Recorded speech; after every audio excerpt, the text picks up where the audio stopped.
नमस्कार मित्रमैत्रिणींनो, घरची चव पल्लवी सोबतच्या एका नवीन व्हिडिओमध्ये तुमचं पुन्हा स्वागत आहे। आणि आज आपण बनवणार आहोत लसुणी कढी।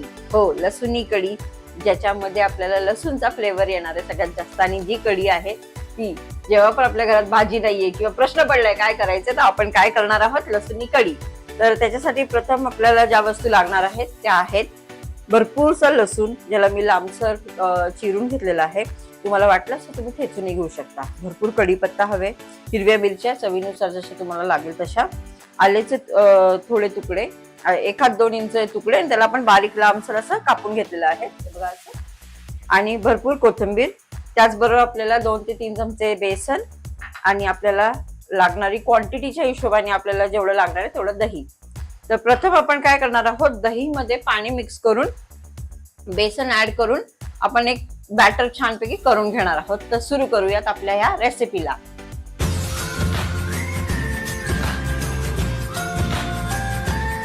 ते बघा, आपण दही घेतलेले आणि ह्याच्यामध्ये आपण बेसन हळूहळू पण असं मिक्स करत घेणार आहोत, की जेणेकरून आपल्याला गुटल्या बिटल्या बिलकुल नाही राहिल्या पाहिजे।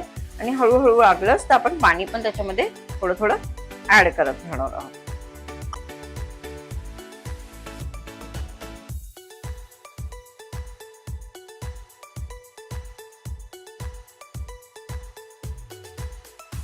तर आपण असा बॅटर बनवून ह्याला आपण 5 ते 10 मिनिटं बाजूला ठेवून देऊ, आणि मग आपण फोडणीची तयारी करणार आहोत। तेल ठेवलंय छानपैकी, छान तेल तापलेलं आहे। त्याच्यामध्ये आपण टाकणार आहोत मोहरी, थोडी प्रमाणापेक्षा जास्त टाका मोहरी, छान दिसते कढीमध्ये आणि चवीला तर चांगली लागतेच, प्रश्नच नाही।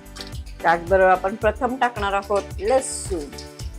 लसूण पूर्ण गोल्डन ब्राऊन होईपर्यंत आपण ह्याच्यामध्ये फ्राय करून घेणार आहोत। येस, बघा आता ब्राउनिश झालेले आहेत ना। आता आपण ह्याच्यामध्ये टाकूया भरपूर सारा कढीपत्ता। कढीला कढीपत्त्याशिवाय चव येणार आहे का? जेवढी टाकू तेवढी छान। मग आपण टाकणार आहोत आल्याचे काप,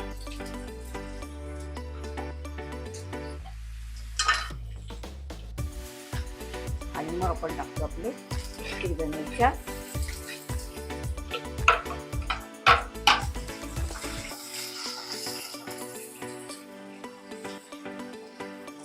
त्याचबरोबर चिमूटभर साखर आणि हळद।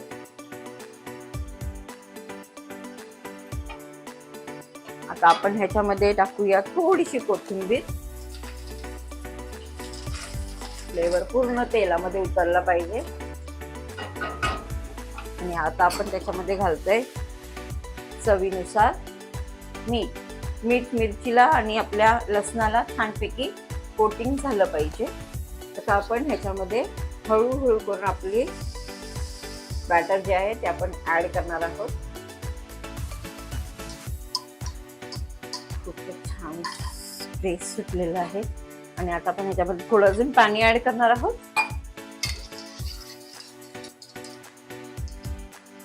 जेवढी क्वांटिटी आपल्याला हवे त्या पद्धतीने कढी आपल्याला बनवायची आहे।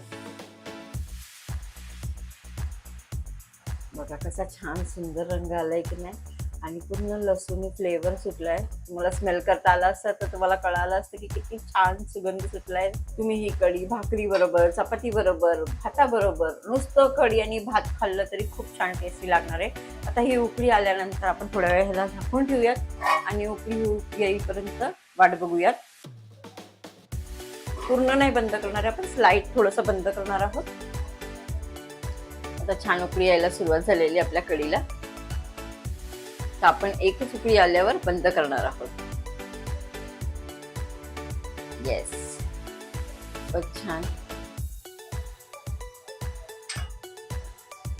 आपली कढी तयार आहे। हे बघा कन्सिस्टन्सी बघा, खूप पातळ नाही केलेली मी आणि खूप घट्ट पण नाही, खूप छान लागणार आहे, एकदम यम्मी। ह्याला आपण आता गार्निश करूयात कोथिंबीरीने आपली, आणि ही आहे आपली कढी तयार। तर इथपर्यंत तुम्ही व्हिडिओ पाहिला आहे तर नक्कीच तुम्हाला आवडली आहे ही रेसिपी। नक्की ट्राय करा, आणि माझ्या चॅनलला सबस्क्राईब करायला बिलकुल विसरू नका। कमेंट करा, शेअर करा, आणि बनवल्यानंतर तुम्हाला ही रेसिपी कशी वाटली, चवीला कशी वाटली, ही नक्की कळवा।